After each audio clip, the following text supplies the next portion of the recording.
if you become a commissioner, you cannot have paid, let's say, 2 million or 3 million shillings to become a commissioner. Then anybody becomes an MP or senator without paying you. So it starts by selecting the selection panel, which is done through corruption. So when they come in through corruption, they must also bring other people through corruption. Then every elected leader must be corrupt. And that's why all the elected people running for election knows that you must put money in IBC. Even if you want to run for president, you must put money in IBC. That's why Chebukati will tell you, I have 3 results. 1, Raila has won. 2, Ruto has won. 3, rerun. If we want Raila has won, bring me 400 million. If Raila want to say it is Ruto has won, give me nothing. If you want to rerun, give me 200 million. So then you have won, but you have to buy your winning. So that's where everything goes wrong. Linda Jamii, which is the civil society I used to be a leader, presented a memorandum on the issue of the NADCO report, and we said it was completely illegally constituted. So there was no need of even focusing more on its outcome. And if you look at it, the outcome has brought a serious problem at now, which is even a conundrum, because the outcome talks about 2 principles that must agree on the appointment of the IEBC commissioners. And those 2 principles were, even by name, Raila versus Ruto, because it was stated that the parliament, this thing will be tabled in parliament, and also will be tabled before Raila Odinga, and they have to agree on it. And the appointment of the chairperson and even the commissioners was supposed to be agreed by the 2 principals. Now, you saw Kalonzo saying that if Raila Odinga joins Ruto, then he becomes the 2nd principal, because then 1 principal will be Ruto plus Raila, then he becomes the 2nd principal. So now, as someone said earlier, which was correct, that the 2 people decides for us. There are few people decide on the fate. Now, as far as I'm concerned, this NADCO report has not improved the problem, because it has left a very serious problem, which I'm going to tackle on the issue of the election of the chairman person. So that's my end of saying that the NADCO report has created a situation whereby our fate depends on 2 principles, yet that is taking away the sovereign power of the people, which we believe so strongly on. So NADCO report is not helping to improve electoral laws. It was about to look for how to keep the KANU orphans, if you like, or KANU grandchildren, like someone has called them earlier. The second thing I want to talk about is the independence of IBC. Some of you have heard me talking about in the media by saying anything that begins with the word independent in Africa is not independent. And anything that begins democratic is not democratic. So let's talk about Democratic Republic of Congo. So it's called Democratic Republic of Congo. How democratic it is now given the M23 situation there. So IBC also suffers the same problem on independence. And I want to say we are fortunate, because after I was in Bomas of Kenya during the election, from the day they were setting up everything, I was in Bomas. I took a lot of notes talking to the commissioners, just like a professor doing research. They didn't know that I was having interest in politics later. It made me to write a book, which is entitled Strategic Thinking, The Dynamics of Political Strategies in Africa. Around chapter, I dedicated to the independence of electoral commissions, not just in Kenya, but in the whole of Africa. And I would recommend you guys who are talking about no election, no reforms, to get a copy of this book.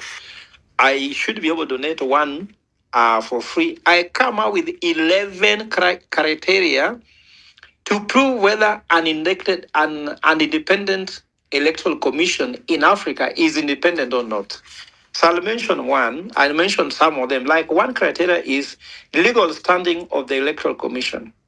So I give a scale of 1 to 5, just checking how legally standing it is. So the legal standing of electoral commission in Kenya is not there, because somebody can wake up like the president came and say and dissolved it. The second thing is transparency and inclusivity of appointments procedures for commissioners and secretariat. So you know very well there's no transparency and there's no inclusivity. So that criteria is not there. So that's the second one, to show whether an electoral commission is actually independent. The third one is security of tenure. Security of tenure means that once appointed, no one can remove you from office. You know, in Kenya, we have done that before with the Secherera 4 and the rest. So it means the third criteria that we don't have. The third one is physical security. Physical security is whereby if you are a chair of IBC, you should be able to appear and announce results without worrying about your security. In Kenya, you will be worried. So that fourth is not there. The fifth one is right to hire and second own staff. They don't have the right because these are done by the Public Service Commission, and Public Service Commission is under instruction by William Ruto through Felix. So again, they don't even have a right to say who is their staff. Can you imagine if you are a chair of the board and you cannot appoint your CEO and your staff? The sixth one is decision-making autonomy. They don't have it. Let me not go further. Even the president can decide to procure the IBC materials from where he wants to, like Kibaki did. Number 7, right to amend propose legislation and regulations. They don't have the right because even now he is not politician sitting in Bomas to decide. The 8th one is right to announce the election results and declare the polls valid, free and fair, and it is acceptable.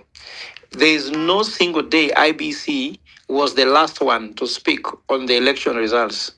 In 2013, it was the court who declared eventually. And that was a lot of politics there. Again, 2017, you come to 2017, 2022, it always means that IBC don't have that final word. Number 9, appeals process. Appeals process, whenever IBC has any challenges, they have lost in court, they have lost to the state. The number 10th one is budgetary independence. The budget for IBC determined by parliament and determined by the president, whatever you want to spend, and treasury. And lastly, right to obtain external funding. They are not allowed. If there's any external funding to be given to IBC, they must pass through the state. So I've finished the second point by saying that IBC, using the 11 criteria, sorry to say, all of them we have scored either neutral or 0. I move to the third issue I want to do submission on is on voter registration is not voter register is not cleaned, is not audited. There are dead voters there. There are so many issues. So even Fabish has to focus on no election, no reforms, no election. The cleaning or that register so that it can be transparent. Even you don't know where it is. Like now, if you want to know that register, even there's a law in IBC, you have to buy it. And you buy it per page. Why should they sell to us that thing so that if you want to know how IBC register looks like, you have to buy? If I'm lying, go to IBC or write a letter. I've done that before, requesting for the voter registration. They send me the fee per page. So I discovered if I want the full IBC register, I have to spend at least $500,000 to get the register. Yet they collect our data, then they sell to us. And who is getting that money and where is it going? That's the problem. The third one is the chairmanship thing, which was the main contention in the Supreme Court. This should not be there. That the chairman is the one that tallies and declares. That has not been cured, and any reforms must look for how to ensure that the chairperson cannot just be able to come up and rule. I wrote an article today, which I shared with Fabish, that the problem we are having in Kenya is that Ruto, people think he's intelligent. It is Chebukati who made him president. He had no clue. He used Chebukati's playbook to become president. Now Chebukati is dead.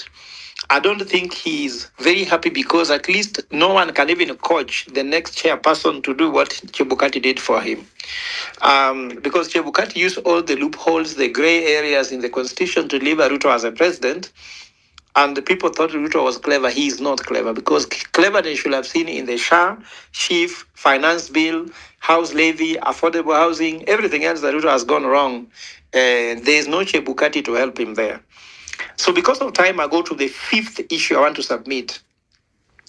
Where election takes place, if you look at the Maina Kiai case, it is very clear that elections should take place and should be final at the polling station. But Kenyans have not taken advantage of that because we still allow people to sit in bomas and we are waiting for Chebukati to speak. In Kenya, we call it the fat lady has not spoken. That fat lady should not exist. In fact, if you go to the American election, there's nothing like if election being done by the federal government. Elections are completed at the state. For example, the state of California will do theirs, New York will do theirs, and they will be outlaid clearly, transparently, so that we know the president. No one declares. There's no declaration from anybody. So long as there will be a human being declaring, those people will take money from others. And let me tell you what happens. That's why, even as for now, I like what Fabish was saying. If you want to go for election because you you have appetite for becoming, I don't know, a senator or MP without reforms, we wish you well, because it's really difficult to do. Even Fino Lwande has talked about the issue of how do you become president or even MCA or MP or anything else, women rep in Kenya under these circumstances. The whole scam starts this way. The select panel, people like Misitati, I can tell you this guy called Misitati, who is one of the commissioners in the select panel. He is my friend. I know him. I know how much he used to bribe all parties by taking them to Naivasha, booking them in expensive hotels and giving them allowances and transport so that they can elect him. So let's say he spent 20 million. What is his business model?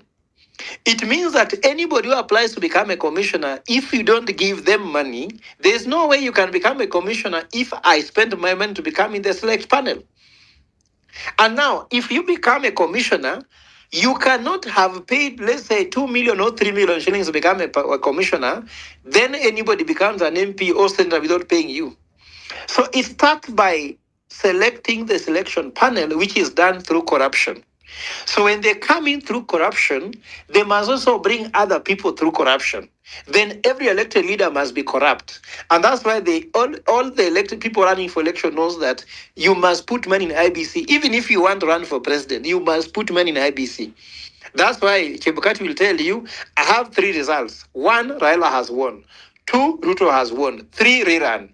If we want Raila has won, bring me 400 million.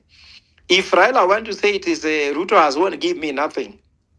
If you want to rerun, give me 200 million. So then you know you have won, but you have to buy your winning. So that's where everything goes wrong. And I want to say that should elections be done and ended at the polling station, where every polling station has the right to outlay the results in the public, is picked at the constituency level, outlaid, then outlaid at the county level, it will be more transparent than someone standing in IBC to tell you who has won the election, who has not lost. And I want to end with the electoral law, which this is clearly in the constitution of Kenya, how elections should be done. The problem we have is that in our constitution, electoral law says that the president is elected this and that way. Then they add by saying parliament will pass legislation on how it should be done. That's where the scam begins. Because the constitution is very clear how we should do the election. Then they tell you parliament will pass. Now, these parliamentarians, they want to be elected, and they're the one passing how they should be re-elected or not. Do you think they're going to consider young people who are ambitious, they want to win? They'll come up with barriers. They will never ensure that elections are done without bribery, like it's very clear how much people should spend the election, the proposals are there, but they always suspend the implementation of those things. So the tallying, if you look at how they say the election should be done by counting and by electronic transmission. Now, you have to know, ladies and gentlemen, the current constitutions, how they write, in English, if you write something, then you put a comma, then you say something else. What you write, then you put a comma is more important on what comes after the comma. For example, let me read by saying, election in Kenya should be declared by electronic transmission, comma, counting. You mean electronic transmission is having power over tallying. And whenever tallying, actual counting disagrees with the transmission carries the day. So if you look at the current election, lawyers who are here, just look at that drafting, how election declared by tallying, by counting, and by electronic transmission, it gives power to electronic transmission. So, should we get our election rigged in 2027 through electronic transmission, you'll be told that where there is disagreement between electronic transmission and counting, then transmission carries the day. So those are some of the reforms we need to bring across. Let me end there because I'm sure that I don't want to bore you. So I can only answer any questions if you have, but also feel free also to contribute to what I've said. It is not my conversation, it is the people's conversation. Thank you very much. And once more, thank you for calling upon me as your guest speaker, for there is an honor. And God bless you all.